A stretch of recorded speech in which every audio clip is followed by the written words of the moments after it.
Alright, hey guys, welcome to another adventure. We're about 6 miles south of Hereford, Texas. Now Hereford sits in the Texas Panhandle about 45 miles southwest of Amarillo, Texas.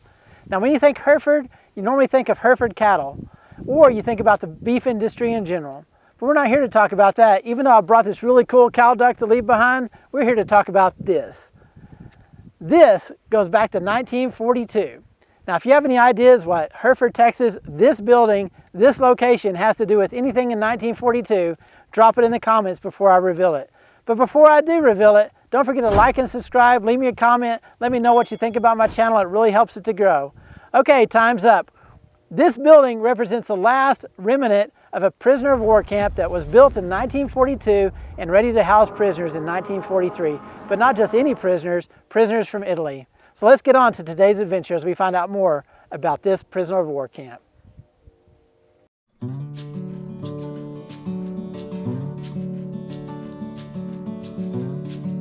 In the heart of the Texas Panhandle, among recently plowed fields, lies a quiet reminder of a faraway war, and the man who lived it here.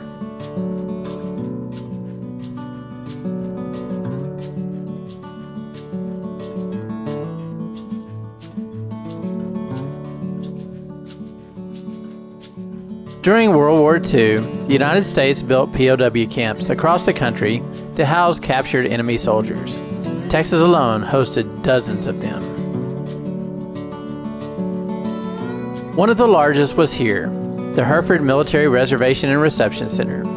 Built on 1,800 acres of flat panhandle land in 1942, by 1943 it was ready to receive prisoners.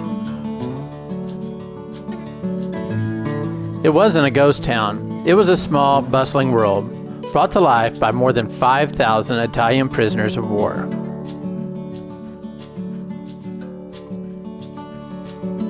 Captured in North Africa and shipped across oceans, these soldiers landed in West Texas, far from the Mediterranean and far from home.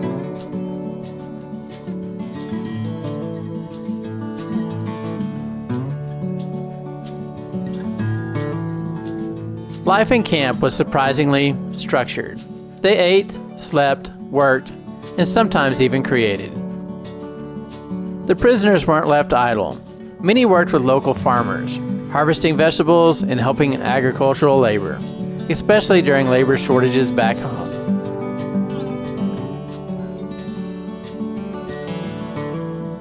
And they were paid small wages for their efforts, just as the Geneva Convention allowed. Not everything was orderly. In nearby Texas camps, Italian prisoners once stole a car on Christmas, only to be caught tooling down country roads like rebellious teenagers.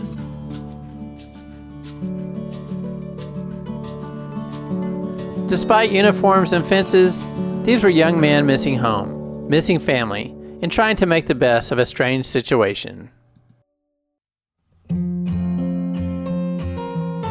But the one thing, and about the only last remnant that stands today, was born of loss, hope, and faith. It's a chapel.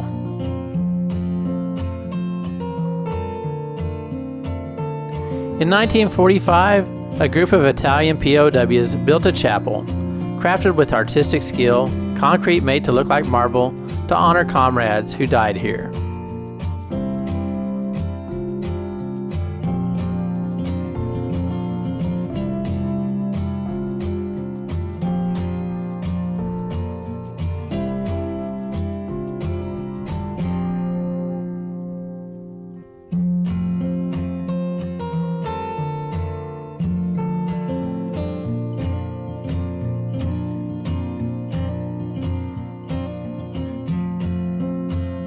The camp saw 5 men die during its years of operation. Though their remains were reinterred later, this chapel, a symbol of respect and remembrance, lives on.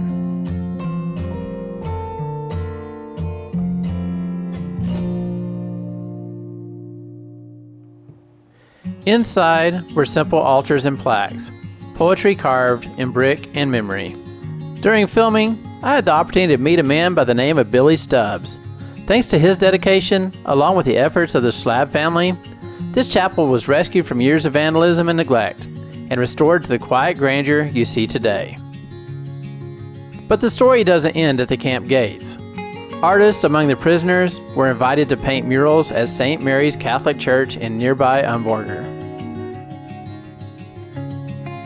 Angels, farm landscapes, and sacred scenes. These works remain, testifying to unexpected bonds formed in the time of separation.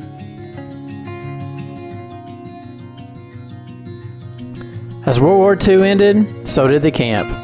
The Italian soldiers were returned home. 1945 and in 1946, their lives were forever marked by the plains of Texas.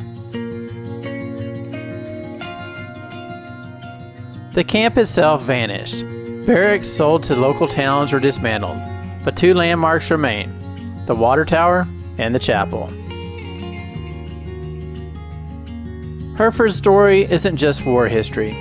It's a story of conflict and friendship, of young men who crossed continents, endured hardships, and left behind art, memory, and shared heritage.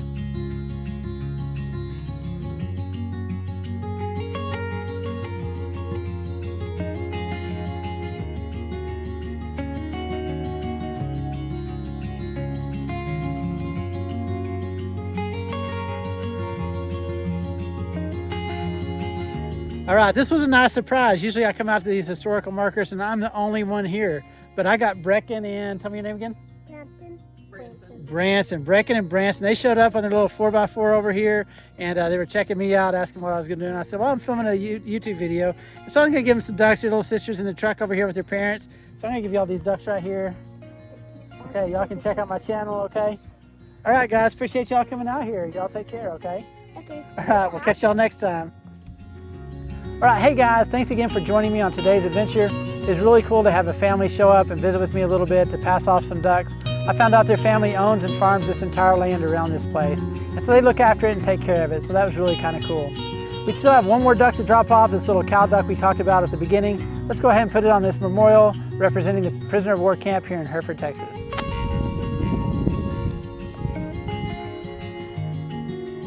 Thanks for joining me today on an adventure that took us to a World War II POW camp outside of Hereford, Texas, where a symbolic chapel built by prisoners to memorialize fallen friends still stands, alongside a lone water tower and a field that stretches for miles.